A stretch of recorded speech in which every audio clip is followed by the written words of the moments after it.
Good morning, Cedar Park. Happy Valentine's Day. Today is Tuesday, February 14th, 2023, and it's a B-Day. Coming up, find out how Austin Energy is responding to power outages caused by February's ice storm, and this week's new Black History Month Spotlight. Catch a special edition of Dr. Love with Assistant Feelings live in studio.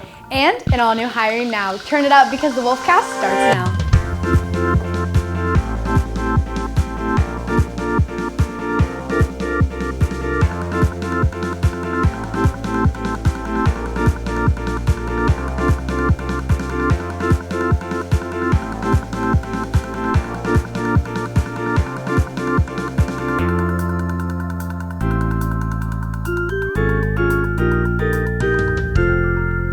Good morning, Cedar Park, and welcome back. I'm Abby Martinez, and I'm here this morning with Jack Polshuk and Katie Whitmarsh. We all remember the ice storms that came during the start of this month, causing us to miss school for 4 days. Some of you even had to deal with power outages due to downed trees or power lines. Those closer to the city of Austin are still experiencing power outages, nearly 2 weeks after the storm. Reed Cummins takes a look into how Austin is handling the storms. Thanks, Jack. Now let's dive into the reasoning behind many Austin residents are angry at the response to these power outages. Beginning on January 30th, a severe ice storm crept through central Texas. After raining overnight, the temperatures dropped below freezing and a layer of ice solidified over 1,600 roads across the state. This storm event, leaving so many without heat, light, and with a feeling of insecurity, comes on the heels of Winter Storm Uri and the anxiety and the trauma that we all experienced then. While some were enjoying their days off of school, others, especially those closer to Austin, were left with no power. We lost full power for 4 days. And what happened was the week the power went out, Monday we were fine. And then overnight at around, I think it was 2 in the morning, we lost complete power and couldn't use anything. During the climax of the storm, nearly 265,000 Austin Energy customers were left powerless. Many people in Austin, like Braden, were left without power up until 3 to 4 days after the storms had ended. Luckily we have a truck, and it's a Ford Lightning, and you can power a tiny bit of your house with the Ford Lightning for a few days. Braden would have been left without power for 7 days if it wasn't for their family's Ford Lightning, which they used as a generator to power their RV. They didn't turn the power on full power for 7 more days. So we finally got full Wi-Fi back this Monday.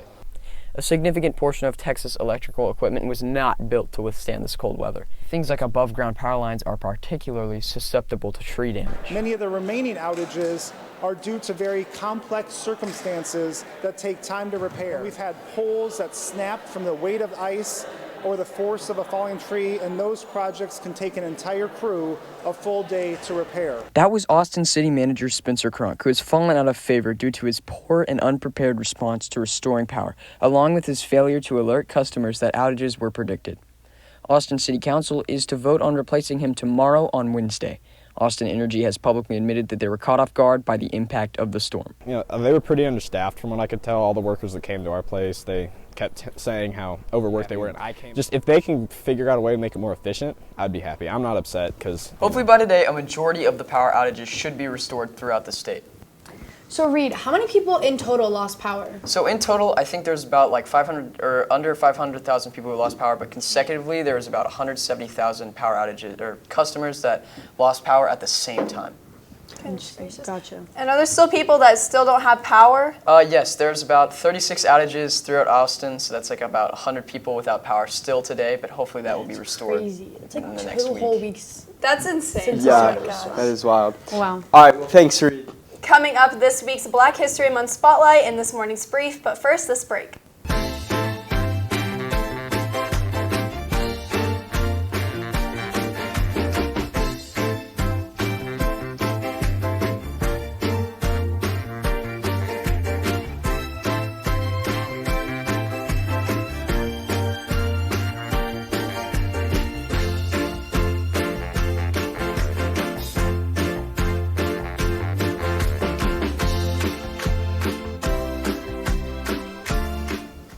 For this week's Black History Month Spotlight, we are highlighting Texas native and political trailblazer Barbara Jordan. Jordan was the first ever black woman to be elected to the Texas Senate, and by 1972 won election to the U.S. House of Representatives, becoming the first black woman from the South to serve in the U.S. House. She is known for her ability to bring both sides together, find compromise, and represent the working class. This was evident in her keynote at the 1976 Democratic National Convention.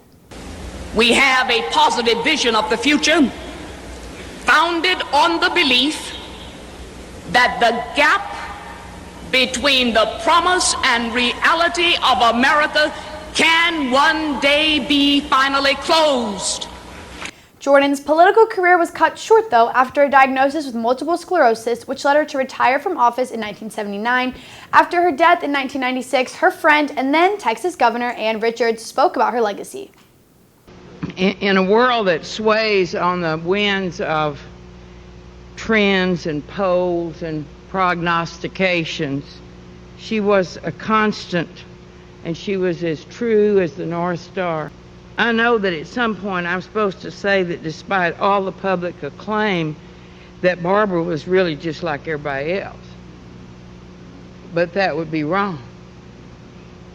No matter what else was going on, when you were with Barbara, you could never quite shake the feeling that you were in the presence of somebody that was truly great. Jordan's political papers can be found housed at her alma mater, Texas Southern University. Join us next week for another Black History Month Spotlight, but now let's go over to Kylie Young in studio with today's headlines this morning's brief. Kylie. Thanks, Katie. First up, an investigation continues after 3 people died and multiple others were injured in a shooting on Michigan State campus last night. The shooter is no longer an active threat after he took his own life. The FBI and ATF responded. Students were told to run, hide, and fight. This is the 63rd mass shooting in 2023.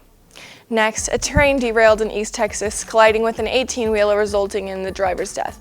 At least 16 train cars were derailed around 7 a.m. Monday, and this Montgomery County Sheriff's Department responded and declared it safe after another train derailment this month released toxic gas. And finally, an Alabama A&M cheerleader was ejected from a basketball game last night.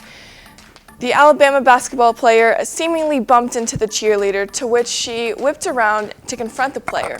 A ref stopped the play, so she took this as an opportunity to walk on court, and the announcers began talking before you can hear people yelling for security. The player ended up with the game-winning shot, so it looks like he wasn't that shook up.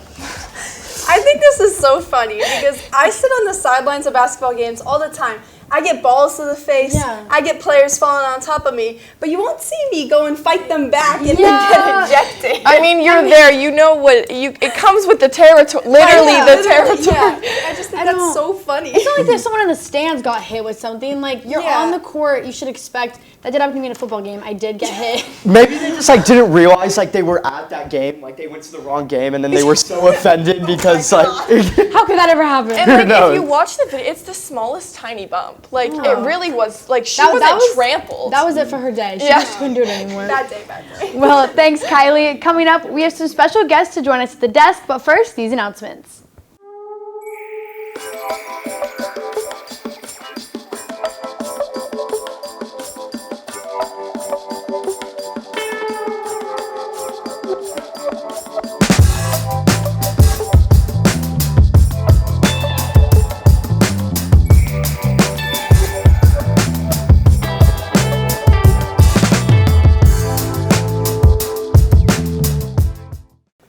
Because of Valentine's Day, we thought we should bring the best love experts onto the show. Today we have the amazing Dr. Love and Assistant Feelings here with us today to give out some love advice.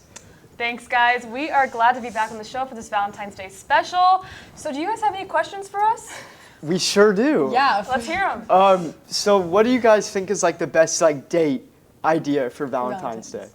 I think anything that you enjoy. So let's say you, I'll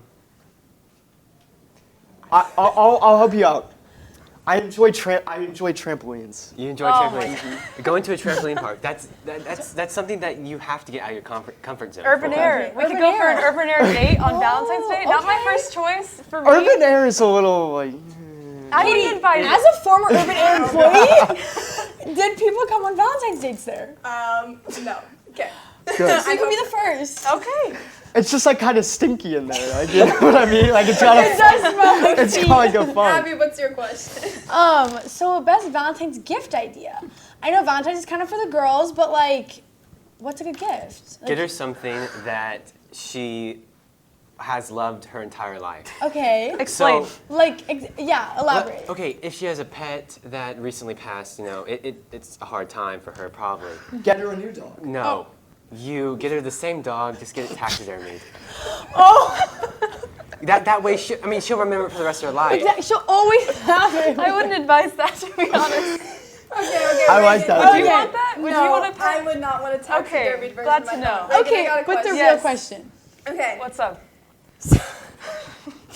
So what is your opinion on soft launching? You know, Like- we're in the digital age. Is Valentine's a good time to hard launch? I see a lot of hard launching. all these couples, they didn't know. They just like, Boom! they're Valentine's. there. Like, for instance, I hard launched a year later on prom. And like, no one knew I had a boyfriend. And I was like, oh, hey guys.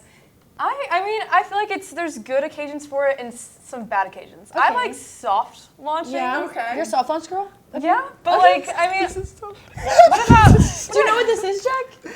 Okay, y'all are making it seem like y'all are like developing an app right now. Like, I'm soft launching. I'm hard launching. Like, All I'm saying is It's kind my of like Be a Real restaurant, tonight. like a soft opening. All I'm saying is my Be Real tonight is just gonna be couple. Yeah. I think B-Roll's a great soft launch. It's true. Speaking from experience. Okay, well, Thank you, Dr. Levin of Assistant Feelings, for that amazing Valentine's advice. Up next, see who's hiring now in Cedar Park with Ryan Heeb. Welcome back to the show. I'm Ryan Heeb, and here's who's hiring. First, BJ's is now hiring servers. In this position, you must use appropriate table management techniques to maintain accuracy and even sitting and dining room quote times, as well as demonstrate appropriate greeting and seating techniques. Next up, if you are 15 years of age or older, Marcos is searching for new pizza cooks. If you have the drive to learn and the ability to provide excellent customer service, this job might be right for you. Marcos Cooks enjoy a flexible part-time schedule, daily employee food discounts, and opportunity for advancement. Lastly, Chipotle is hiring restaurant crew. They need employees for serving both customers and team members. Chipotle is looking for people with a friendly, enthusiastic attitude, desire to learn and how to cook by serving responsibly sourced, classically cooked, real food with wholesome ingredients and various dishes frequently. Those are the businesses who are hiring now. With CPHS News, I'm Ryan Heeb. Thanks, Ryan, and that's all we have for you today. Thank you for taking time to join us during your den. You can catch anything you missed and more on our Twitter or YouTube at CPHS News. make sure to catch Thursday's show for a 5-year update on David's Law and a new T-Wolf Spotlight. And don't forget to follow our dedicated sports Twitter at CPHS_sports for updates during the games. With CPHS News, I'm Katie Whitmarsh. I'm Jack Polishuk. And I'm Abby Martinez. Remember to make it a great day or not. The choice is yours. Have a lovely Valentine's Day, Cedar Park.